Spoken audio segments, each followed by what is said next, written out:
এখানে ছিল ছবির কথা, জাতির পিতার কথা। এই বিষয়টি যেহেতু একটা নীতিগত সিদ্ধান্তের বিষয়, এই জন্য এটি সংসদের উপর ছেড়ে দেওয়া হয়েছে।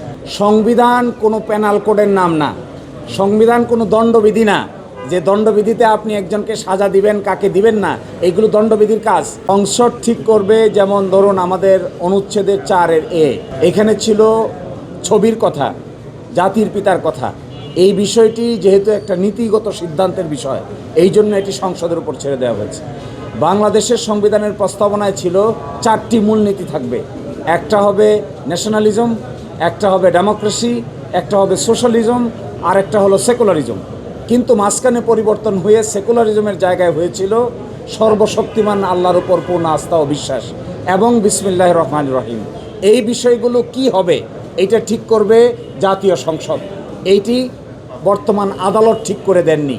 একই সাথে রাষ্ট্র পরিচালনার মূলনীতি কী হবে এগুলো বর্ণনা করা আছে আর্টিকেল 8, 9, 10, 11 এবং 12।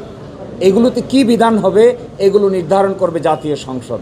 আর্টিকেল 38 সভা অ্যাসোসিয়েশন করার স্বাধীনতা, right two freedom of association, এটি পরিবর্তন করা হয়েছিল পঞ্চদশ সংশোধনীর মাধ্যমে।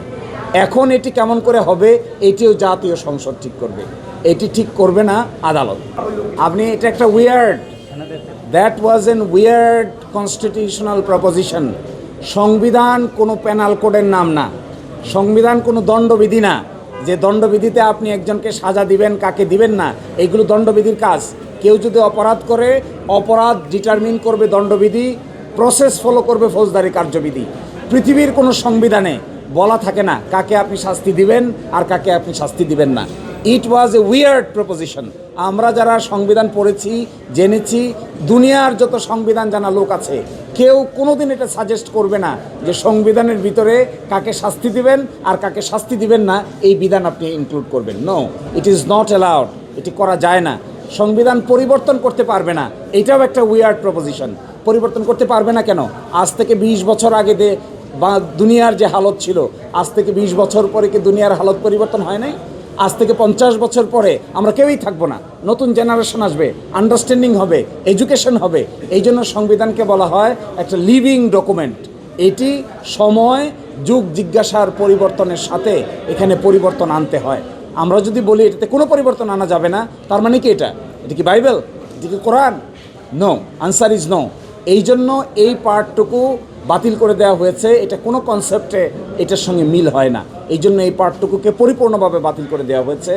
সেডিশন একটা অপরাধ, বাংলাদেশের দণ্ডবিধির 124-এর ক অনুযায়ী সেডিশন একটা অপরাধ, রাষ্ট্রদ্রোহিতা একটা অপরাধ। কেউ যদি রাষ্ট্রদ্রোহিতা করে 124-এর ক অনুযায়ী তার বিষয়ে সরকারের পারমিশন নিয়ে মামলা হবে। তিনি যদি এটা ভায়োলেট করে থাকেন তাহলে তার বিচার হবে। সংবিধান কি করে বিচার করবে? সংবিধান তো কোনো বিচারের ডকুমেন্ট না, এটি হলো রাষ্ট্র পরিচালনা হবে কিভাবে তার দলিল হলো সংবিধান। তত্ত্বাবধায়ক সরকারের যে ফরমেশন ছিল আগে 13 অ্যামেন্ডমেন্টে, সেটা ছিল লাস্ট রিটায়ার্ড চিফ জাস্টিস এটার হেড করবেন।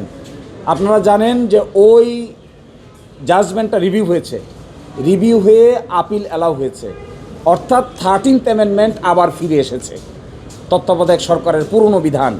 আর পঞ্চদশ সংশোধনীর মাধ্যমে যে বিধানটা বাদ করে দেওয়া হয়েছিল, বাদটাকে আজকে বাদ ঘোষণা করা হয়েছে।